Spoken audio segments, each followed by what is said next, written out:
Cyclone MMA. Who is the UFC Fighter of the Year 2022? We can finally decide that. The fights are over. We got 3 weeks until the next event. So on YouTube, I put up a poll recently, and I asked who is the UFC Fighter of the Year, and I gave 4 options, and I said if it's someone else, fill it out in the comment section. So I'll tell you the nominees. I'll give you the audience award of who's the Fighter of the Year, who you guys said it was, and then I will give you the Cyclone MMA Fighter of the Year award, presented by me, picked by me, got 100% of the vote. There was 1 vote. The vote was for me. Okay, so who's Fighter of the Year? I gave the options of Alexander Volkanovski, Islam Makhachev, Zhang Weili, and Alex Pereira. Now, there were a few write-ins.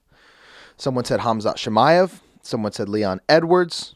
Okay, great. Now, who won the majority of these votes? With 61%. Actually, let's start from the bottom. So, other got 4%. Zhang Weili got 4%. Islam Makhachev got 9% of the vote.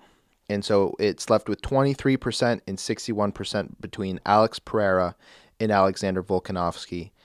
And your winner, Fighter of the Year 2022, Alexander Volkanovski. That's who you guys chose as the best Fighter of the Year. And I just may have happened to agree with you. I think Alexander Volkanovski has had the best calendar year in 2022. We're going to look at the resumes of everyone for this year, but real quick, let's start off with Alexander Volkanovski, who we have as the champion, right? So he only had 2 fights in 2022. And the first one, he fought the Korean Zombie. He got a knockout in the 4th round. It was stopped by the ref. And this was an absolutely beautiful performance. It was one that was completely one-sided. It showed just how good he was at striking. Because Korean Zombie is a good striker himself, and we thought Alex Volkanovski was going to have to wrestle in order to win, and that was not the case at all. He could beat him anywhere. So he could beat him with his eyes closed. Alexander Volkanovski proved to be one of the most elite featherweights ever in this fight. And then his next fight was even more interesting because he was fighting Max Holloway for the 3rd time. He beat him the first time. People knew it. Okay, it was a close fight. Alexander Volkanovski looked better. He won more of the rounds. He won the fight. Okay, second fight. Personally, I thought Max Holloway won that. I know a lot of you did too.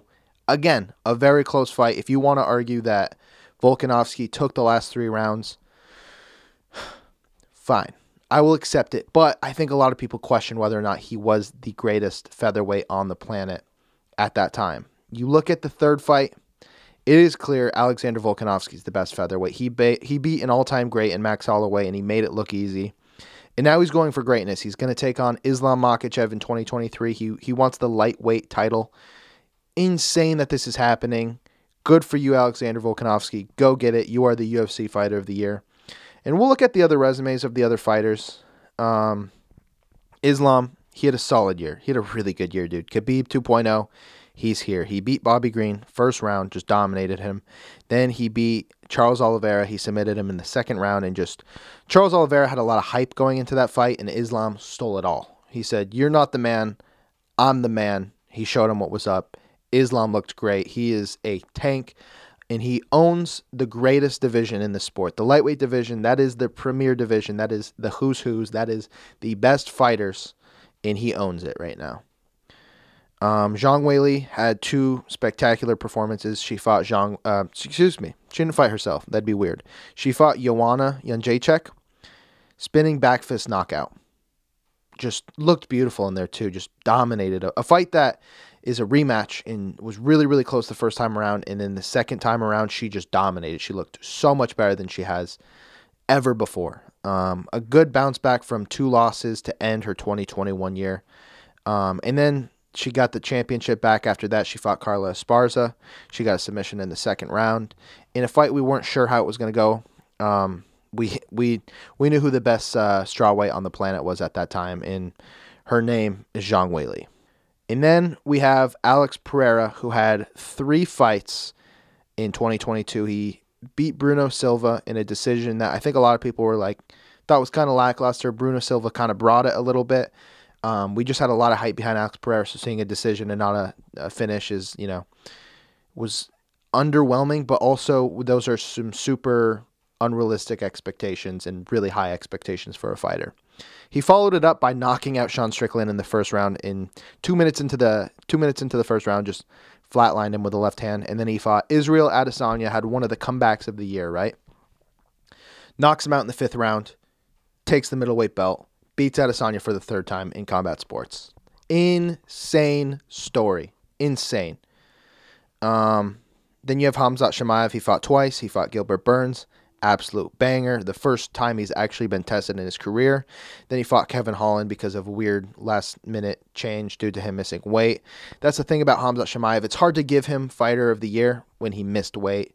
It's a little blemish on his record there, but he did just completely outclass Kevin Holland, beat him in 2 minutes. Yeah. Leon Edwards, I think he does have a claim. He only had one fight in 2022, though. It was a spectacular win. One of the greatest knockouts in the sport's history because of what it meant.